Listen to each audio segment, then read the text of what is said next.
Okay, let's dive right into this explainer and explore how a legal system of supposed protection morphed into one of the deadliest engines of demographic collapse in human history.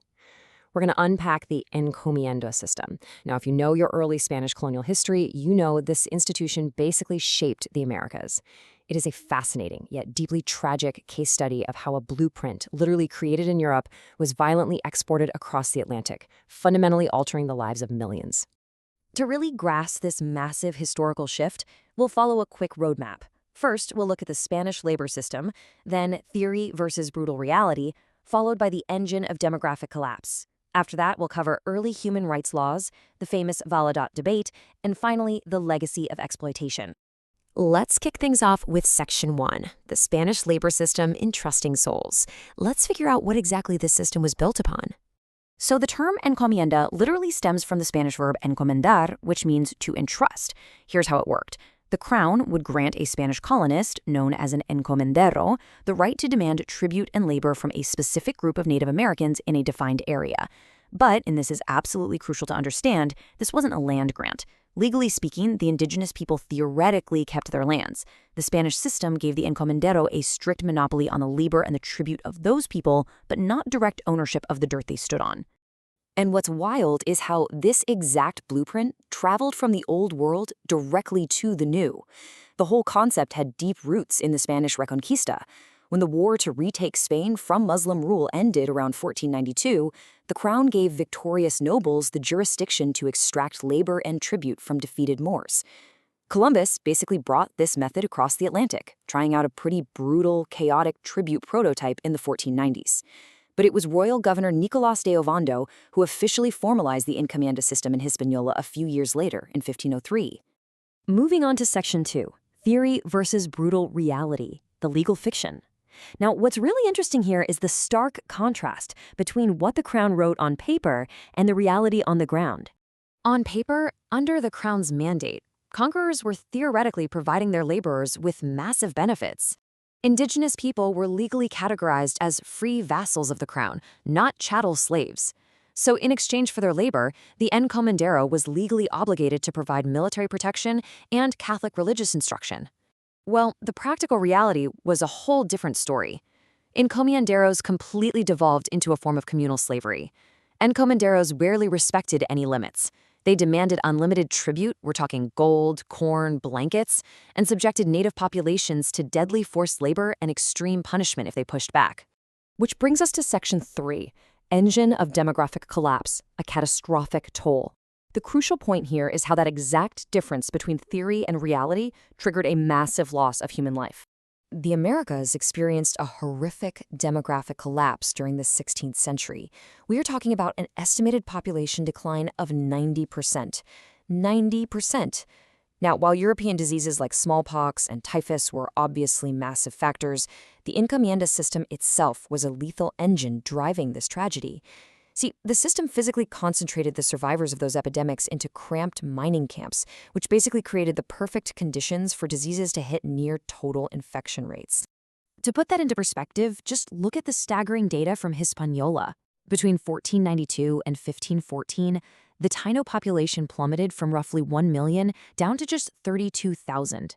That is a decline of over 96%.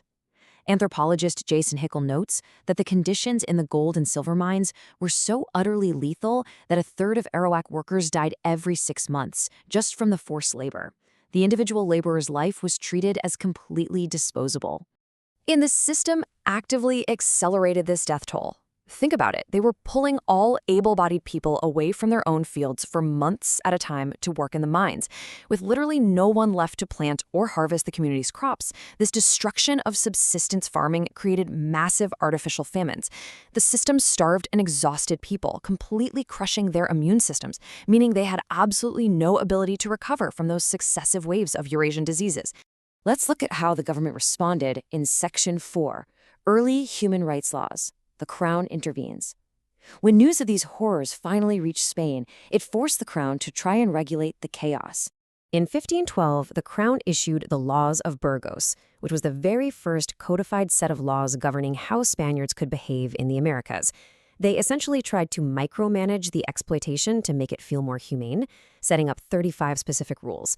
I mean, they were mandating things like feeding laborers cooked meat on Sundays, providing hammocks so they didn't have to sleep on the dirt, and exempting pregnant women from heavy mining labor. They even capped the encomienda sizes to between 40 and 150 people. A lot of scholars actually consider these to be precursors to international human rights law, but, in reality, their enforcement across the ocean was incredibly weak. Realizing those laws of Burgos totally failed to stop the abuse, the Crown passed the new laws of 1542, and these were way more drastic. They strictly banned the enslavement of Native Americans and declared that existing encomendarios could not be inherited. Basically, once the encomendero died, the rights reverted back to the Crown. While the colonists were absolutely outraged by this threat to their wealth and free labor, it was so intense that in Peru, the encomenderos actually staged an armed rebellion, went to war with the Spanish crown, and murdered the first viceroy sent over to enforce the new laws. This internal conflict sets up Section 5 perfectly, the Valladolid debate, a moral reckoning. This was actually the first public debate in European history about the rights of colonized peoples. The debate took place in 1550 and centered on two totally opposing views. On one side, you have Dominican friar Bartolomé de las Casas, arguing that Native Americans were free, rational men who deserved peaceful conversion. On the flip side, you have humanist scholar Juan Ginés de Sepúlveda. He pulled heavily from Aristotle's concept of the natural slave to argue that the natives were simply unable to self-rule. Sepúlveda argued that a just war was entirely justified to civilize them and put an end to practices like human sacrifice. What's fascinating about Las Casas is that he actually started out as an encomendero himself in Hispaniola, but after seeing the staggering abuse with his own eyes, he underwent a massive, profound conversion. He gave up his encomienda, became a priest, and spent the rest of his life relentlessly exposing the system, famously calling it a pestilence that destroys everything.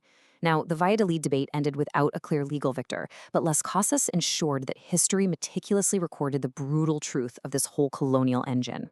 Let's move to our final section, Section 6, Legacy of Exploitation, New Names, Old Chains. Let's see how this system evolved, because unfortunately, abolition on paper did not mean liberation in practice. Eventually, the encomienda system faded, not just because of moral outrage, but practically speaking, the native populations had plummeted so drastically, there just weren't enough people left to sustain it. As the economy shifted from mining to large-scale agriculture, the system just morphed. First, it became the repartimiento, a crown-managed rotational labor draft where communities had to supply a quota of men. And then, as owning land became more profitable than holding a forced labor monopoly, it evolved into the hacienda system. These were massive agricultural estates that relied on tying generations of indigenous workers to the land through inescapable debt peonage. So I'll leave you with this thought to consider. While the encomienda system legally ended centuries ago, its underlying blueprint established a deeply unequal economic structure in the Americas, basically concentrating wealth and resources into the hands of a few through coerced labor.